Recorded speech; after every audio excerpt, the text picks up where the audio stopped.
Hello YouTube my family, कैसे हो आप सब। आई होप आप सब बहुत अच्छे होंगे। तो ये है कल का ब्लॉग, यानी का मंडे का। तो आज मंडे का दिन मेरा व्रत था, सोमवारी व्रत था, सावन का पहला दिन था, तो मैंने व्रत रखे थे। तो यहाँ पे मैं आ गई हूँ नहा धोवा कर, घर का सारा काम पूरा कंप्लीट हो चुका है, बच्चे मेरे स्कूल चले गए हैं और यहाँ पे मैं आ गई हूँ बाल झाड़ रही हूँ। आजकल हेयर फॉल का बहुत ही प्रॉब्लम हो रही है, इतनी हर जगह तो फ्रेंड इतनी मेरी बाल झड़ रही है, चूल जो है बहुत ज़्यादा ही झड़ रहे हैं, पता नहीं क्यों प्रॉब्लम हो रही है हेयर फॉल का। तो आजकल क्या बोलो, हमेशा तो झड़ते ही, लेकिन अभी आजकल ज़्यादा झड़ रहे हैं, पता नहीं क्यों।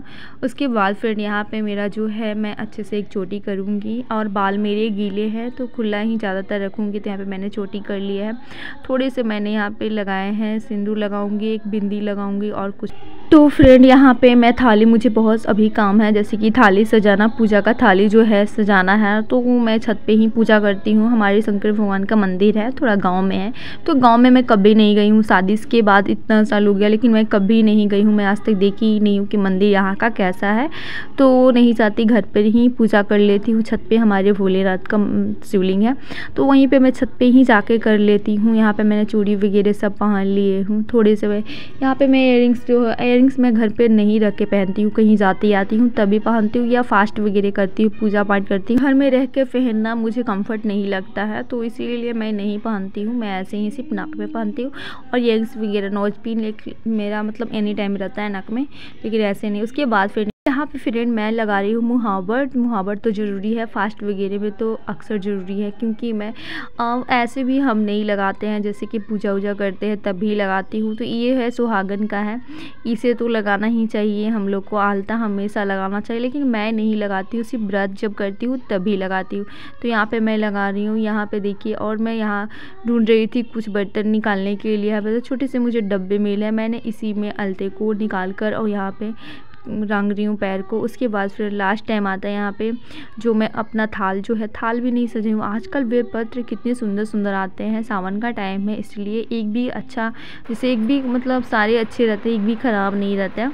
तो यहाँ पे देखिए डंठल मतलब पूरा टूट जा रहा है, थोड़ी सी प्रॉब्लम हो रही है, बड़े बड़े से कांटे हैं बेलपत्र के। तो ये बेलपत्र जो है पापा लाए हैं, तो यहाँ पे बहुत सारे कांटे हैं, इसमें दो नहीं। अब आजकल इतने अच्छे बेलपत्र आते हैं, इतने सुंदर सुंदर आते हैं, एक भी कीड़े वगैरह नहीं लगे रहते हैं। तो हेलो फ्रेंड, कैसे हैं आप सब। आई होप आप सब बहुत अच्छे होंगे। तो मैं सोची क्यों ना मैं आप लोग से बात कर लेती हूँ। तो यहाँ पे फ़ैन चालू की हूँ। पहले सबसे पहले घर में पूजा करती हूँ, नीचे करके ही छत पे जाती हूँ। तो नीचे का तो ब्लॉग मैंने शूट नहीं किया है, छत पे जाऊँगी तभी शूट करूँगी। तो वही मैं दिखा रही हूँ कि देखिए कितनी सुंदर सुंदर बेलपत्र जो है हरी हरी सी पूरी आती है। तो देखिए हमारे, और मैं यहाँ पे बेलपत्र 22 को चढ़ाती हूँ। जैसे शादी से पहले 11 को बोलते हैं पंडित जी, और शादी के बाद 22 को, क्योंकि हस्बैंड और वाइफ दोनों को मतलब नियत ही हो जाता है, पति पत्नी का। ऐसे 22 को चढ़ाना चाहिए शादीशुदा लोगों को। तो यहाँ पे मैं थाल से जाऊँगी। और प्रसाद में वैसे फ्रूट्स भी रखे हैं, तो मैं फ्रूट्स नहीं चढ़ाती हूँ। यहाँ पे बादाम और मिश्री चढ़ाती हूँ। भोलेनाथ तो सर्वोगी है, वो तो भांग धतूरा इसी से खुश रहते हैं। तो यहाँ पे देखिए कितने सुंदर सुंदर हमारे बेलपत्र है, फूल है। तो फूल दो तरह के हैं, एक पीली वाली फूल, एक वाइट वाली फूल है, जिसे कनेल यहाँ पे बोलते हैं। आप लोग क्या बोलते हैं, आप लोग प्लीज़ कमेंट में बताइएगा। तो यहाँ पे देखिए जितने सारे सामान है, जैसे कि अच्छा धूप, और यहाँ पे कच्चे धागे जो शंकर भगवान को मैं चढ़ाती हूँ, जैसे कि कपड़े के तौर पे। और भांग तो उनको ज़रूरी है, भांग के बिना तो शंकर भगवान का पूजा ही अधूरा होता है। तो देखिए घी है, धूप है, लोड़ी है, सिंदूर है, प्रसाद है, और यहाँ पे अगरबत्ती है। मोम वाली अगरबत्ती हमारे घर में अभी नहीं आ रही है, और यहाँ पे धूप मैंने लिया। तो फ्रेंड फाइनली जो है, मैं छत पे जैसे ही गई, इतनी पैर जल रही थी, इतनी पैर जल रहे थे कि दम रहा नहीं गया मुझसे। तो मैंने जो एक बोरा होता है, सुतरी वाला बोरा, तो उसी को मैं रख के यहाँ पे पूजा। देखिए कितने यहाँ पे टाइमिंग, और क्रिस आ चुके हैं, अभी जस्ट आ चुके हैं, स्कूल से आए हैं और हाथ मुंह धो के छत पे आए हैं ट्राईबोर्ड लेकर यहाँ पे।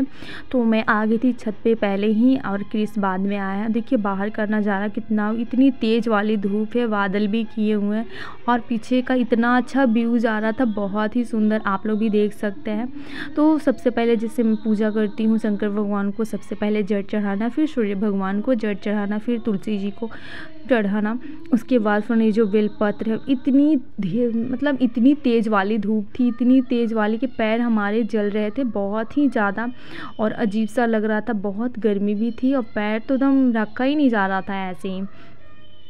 तो यहाँ पे जो बेलपत्र है, तो इसमें मैंने थोड़े से लोरी लेकर, चंदन सबको लेकर शंकर भगवान को सबसे पहले अर्पण करूँगी। सबसे पहले मैंने जल चढ़ाया, उसके बाद फ्रेंड घी, कुमकुम और उसके बाद जो मैंने कच्चे धागे लाए थे उनको अर्पण कर दिया। लास्ट है ये जो आता है बेलपत्र, तो धतूरा तो मिला नहीं, बेलपत्र जो है हमेशा मिलता है, तो बेलपत्र ही ज़रूरी है, क्योंकि सावन में हमारे जैसे कि शंकर भगवान की पूजा जो होता है बिना बेलपत्र के अधूरी पूजा हो जाती है।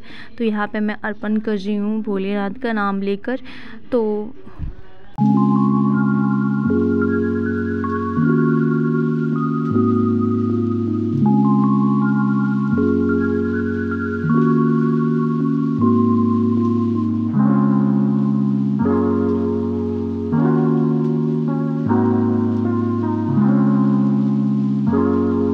फ्रेंड बेलपत्र तो हम चढ़ा दिए हैं। उसके बाद लास्ट टाइम आता है यहाँ फूल चढ़ाने की। फूल भी बहुत ही ज़्यादा शंकर भगवान के प्रिय ही है, आप लोग को पता ही है।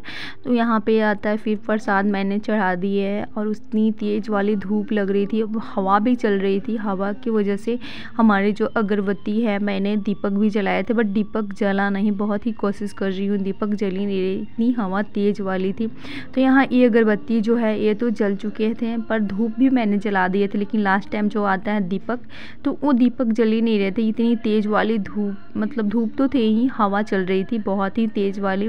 तो बहुत ही मुश्किल से मैंने यहाँ पे अगरबत्ती वगैरह जलाया है, और देखिए पीछे का कितना अच्छा व्यूज़ आ रहा है, बहुत ही अच्छा लग रहा है। तो यहाँ पे मैं सूर्य भगवान को अगरबत्ती अर्पण कर रही हूँ।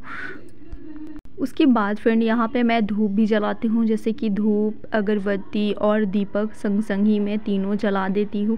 तो यहाँ पे मैंने एक कपूर लिया है, बिना कपूर के तो यहाँ जलेंगे नहीं, इतनी तेज़ वाली हवा चल रही थी बार बार जो है। तो फ्रेंड कितना मैं कोशिश कर रही हूँ यहाँ पे धूप जलाने की, लेकिन देखिए हमारी जो धूप है हवा से मिट जा रही है, बंद हो जा रही है, जल ही नहीं पा रही है। तो बहुत ही कोशिश के बाद ही लास्ट में जली जाता है। तो होता है ना, भगवान को सच्चे मन से मानो तो आपकी सारी मुरादें पूरी करेगी। तो मेरी मन था कि मेरे धूप जल जाए। देखिए कितनी तेज़ वाली हवा चल रही है, मैं दिखाती हूँ आप लोग को।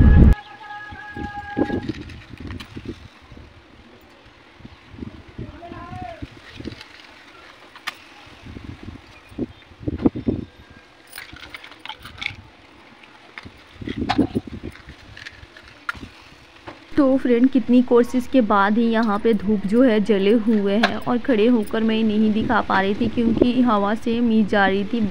तो यहाँ पे तो फ्रेंड यहाँ पे जो मैंने दीपक जलाने के लिए लाए थे वो भी मैं नहीं जला पाई, इसी में डाल दी हूँ दोनों। तो यहाँ पे धूप भी जल रहे हैं, और मैंने रुए बना के लाए थे दीपक, उसको भी मैं इसी में डाल दी हूँ क्योंकि नहीं जल पा रही थी, इतनी तेज़ वाली धूप थी। धूप तो थी, इतनी तेज़ वाली हवा थी। उसके बाद फ्रेंड लास्ट टाइम आता है भगवान को क्षमा प्रार्थना करना। तो ये तो हम लोग को भूलना नहीं चाहिए, क्योंकि ऐसा होता है, क्षमा प्रार्थना इसलिए मांगा जाता है क्योंकि लास्ट में जो हमारी पूजा पाठ में कोई गड़बड़ी हो जाती है या कुछ भूल चूक हो जाती है, तो वही लास्ट टाइम आता है यहाँ पे भगवान जी से हाथ जोड़कर प्रार्थना करते हैं, क्षमा प्रार्थना करते हैं। तो मैं वही कर रही हूँ, और यहाँ सूर्य भगवान को भी नमस्कार कर रही हूँ। तो फ्रेंड फाइनली जो है हमारी पूजा पाठ हो चुकी है। इतनी धूप थी कि मेरे तो लग रहा था कि वहाँ पे मैं बेहोश हो जाती, इतनी गर्मी थी। लेकिन फाइनली घर पर नीचे जैसे ही आए वैसे ही घर में लाइट थी, तो थोड़े से मैंने कूलर के सामने बैठे तो थोड़े से अच्छे महसूस हुए। यहाँ पे टाइमिंग भी 12:30-1 बज चुके हैं, इतनी तेज़ वाली धूप हो गई थी। तो यहाँ पर मैं कपड़े डाल रही थी। उसके बाद फ्रेंड यहाँ पर टाइमिंग जो हो चुके हैं, यहाँ 4 बज चुके हैं। मुझे आप लोगों को पता ही है, मैं जब भी जैसे फास्ट वगैरह में भूख तो नहीं लगती है, भूख प्यास कुछ भी नहीं लगती है, लेकिन थोड़े से सर में दर्द हो जाता है। तो ऐसे भी फास्ट में मैं व्रत में जब भी मैं व्रत करती हूँ तो चाय पीती हूँ। तो ये मेरा पहला चाय है व्रत के बाद ही। तो फ्रूट्स वगैरह मैंने खा लिए हैं, प्रसादी मैंने सब खा लिए हैं, लेकिन यहाँ पे आ गई हूँ चाय बनाने। थोड़ी सी सर में दर्द हो रहे थे तो यहाँ पे 4:30 बज चुके हैं, तो यहाँ पे चाय बनाऊँगी। और थोड़े से मैंने रखे थे बादाम, कच्चे जो बादाम थे, तो यहाँ पे मैं वही बता रही थी कि देखिए यहाँ पे मैं जो बादाम को मैं रोस्टेड करूँगी। कच्चे बादाम उतने अच्छे नहीं लगते, रोस्टेड करके खाने से, चाय बादाम खाने से हमारी जो है ताकत आ जाती है, एनर्जी जो बोल सकते वो आ जाती है। तो यहाँ पर मैं हल्के मीठे चाय बनाऊँगी और ये बादाम को रोस्टेड करूँगी। और यहाँ पर आ है आदि बाहर से खेलकर, वो आते ही जाते रहते हैं। और यहाँ पे क्रिस भी आ गए हैं। देखिए कैमरे को देखकर जैसे ही इनको नज़र पड़ता है कैमरे पे तो ये भागने लगते हैं, कैमरा में आना नहीं चाहते, बहुत ही कम आते हैं। लेकिन आदि को जितना बार बोलो वो कैमरे में आकर चले जाते हैं। और यहाँ पे भी बहुत ज़्यादा गर्मी लग रही है, इतनी गर्मी काफ़ी है, किचन में बहुत ही ज़्यादा गर्मी लगती है। और ख़ासकर और आजकल तो शाम होता है 7 बजे, यहाँ पे 4 बज रहा है, तो 4 बजे मानो तो दोपहर ही लगता है कि 12-1 बजे दोपहर हो। एंड ये मौसम ही है बेकार सी है, जैसे कि सावन भादो रहता ही है, तो गर्मी तो बहुत ही ज़्यादा, ये गर्मी जो रहता है उमस वाली गर्मी रहती है। थोड़ी सी बारिश होगी लेकिन गर्मी बहुत ही ज़्यादा रहती है। तो यहाँ पे इतनी ज़्यादा गर्मी लग रही है। बादाम जो है रोस्टेड करने में थोड़े से टाइम लगते हैं। तो फ्रेंड, आज का मेरा ब्लॉग कैसा लगा आप लोग प्लीज़ कमेंट में बताइएगा। अगर मेरा ब्लॉग अच्छा लगा तो प्लीज़ मेरे चैनल को सब्सक्राइब करिएगा, लाइक करिएगा, शेयर करिएगा, अच्छे से कमेंट करिएगा। और हाँ, जो मेरा चैनल सब्सक्राइब करके अनसब्सक्राइब करते हैं प्लीज़ वैसा मत करिएगा। तो ज़्यादा इस वीडियो को लॉन्ग नहीं करती हूँ, मिलती हूँ आपसे।